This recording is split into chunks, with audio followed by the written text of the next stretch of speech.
The wife took the dry rations her husband handed her, took a bite, and suddenly everything went black as she collapsed to the ground. Her husband, expressionless, picked her up and carried her to the abandoned ancient kiln behind the village. He shoved his wife into a dark hole at the bottom of the kiln, moved a huge rock to block the entrance, brushed the mud off his clothes, and returned to the village as if nothing had happened. The wife's brother, Ashen, rushed to find his sister. Entering, he asked, "Where is my sister?" The man sat at the door, twisting rope, his tone indifferent. "She ran off with a peddler. She thought I was too poor and wouldn't stay with me." Ashen immediately shook his head. "My sister is gentle and hardworking. She weaves cloth and feeds silkworms every day. Yesterday, she said she was saving money to treat our mother's illness. There's no way she would run away. Her loom, silk threads, and the newly embroidered handkerchief are all inside. There's no indication she's going to leave." Annoyed by the questions, the man glared and yelled, "So she left. Don't come causing trouble at my house again." Ashen grew increasingly panicked. Looking down, he saw his sister's handkerchief lying on the ground, covered in the black ash only found in ancient kilns. His heart tightened, and he grabbed his machete, rushing towards the ancient kiln, which was completely blocked by huge rocks. Ashen struggled to move them aside, and a faint voice immediately came from inside. "Brother, save me." He rushed in and hugged Ahe, whose body was limp, trembling with fear at the sight of the man. Ashen angrily demanded, "Why did you harm him?"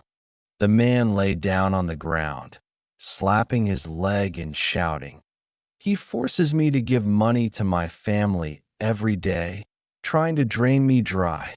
If I don't teach him a lesson, I can't live." Ahe weakly shook her head. "I never forced you. I gave you all the money I earned from weaving."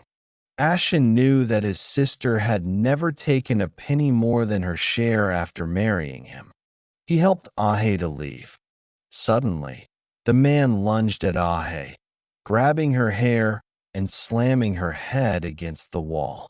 Ahe was powerless to dodge, but she gently raised her hand to block. The man immediately fell to the ground, yelling, "Help! A wife is beating her husband. This is outrageous." Villagers gathered around, pointing and whispering. Ahe looked at the crowd, her heart completely broken. She struggled to speak. "He wasn't afraid I'd give money to my family. He was afraid I'd discover the secret of the ancient kiln." The entire area fell silent instantly. The man's face was deathly pale. Ahe said, "I found a wooden box in the dark cave. Inside were a silver hairpin, a bronze mirror, and your ex-wife, whom you said drowned 3 years ago." The villagers were shocked. The man had indeed married a woman named Chingha. It was said that Chingha drowned while washing clothes, and her body was never found. Ashen had his men hold the man down and dig at the bottom of the kiln with hose. They didn't dig very deep before they unearthed the wooden box, filled with Chingha's belongings. Just then, the village elder let a woman in. When the woman saw the bronze mirror, she burst into tears. "I am Chingha. I am not dead." It turned out that the man had been extremely suspicious and controlling. If Chingha disobeyed him, he would drug her and lock her in the ancient kiln, intending to starve her to death. Chingha had crawled out through a crack in the night and was rescued by distant relatives. Ahe suddenly spoke again. "He didn't just harm the two of us. This kiln also hides his own master, whom he killed years ago. Everyone was utterly shocked. Ashan continued digging and unearthed an old sword and a memorial tablet. He pointed at the man.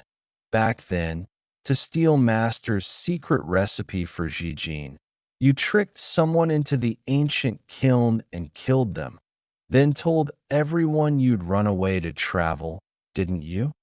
Ching he then produced a scroll left by Master, clearly detailing the man's conspiracy and greed. It had been hidden by a kind person years ago, but today it finally saw the light of day again. The truth was revealed, and everyone was both afraid and furious. No one could have imagined that this seemingly honest man would kill 3 people for the secret recipe and to control his wife. Ashan trembled with rage. The man, realizing his schemes had been exposed, could no longer vent his anger and collapsed to the ground, trembling. Ashan coldly said, "You're ruthless, even harming your benefactor's wife. From now on, my sister is severing all ties with you." The village elder immediately reported the incident to the authorities. Soldiers arrived, arrested the man, and punished him severely according to the law. Ahe returned home with his brother and resumed his work, supporting himself and his mother with his skills. He later married a good man and lived a peaceful life, never returning to that dark village. The man suffered greatly in prison. After his release, he was scorned by everyone, homeless, and died alone, with no one even glancing at him until his death. Family is not meant to be controlled. Only sincerity can earn sincerity. A wicked heart harms both oneself and others, and sooner or later, everyone will turn against you. Only by having kind thoughts and knowing how to respect others can you hold on to happiness. Good and evil will ultimately be rewarded. No one escapes the judgment of heaven.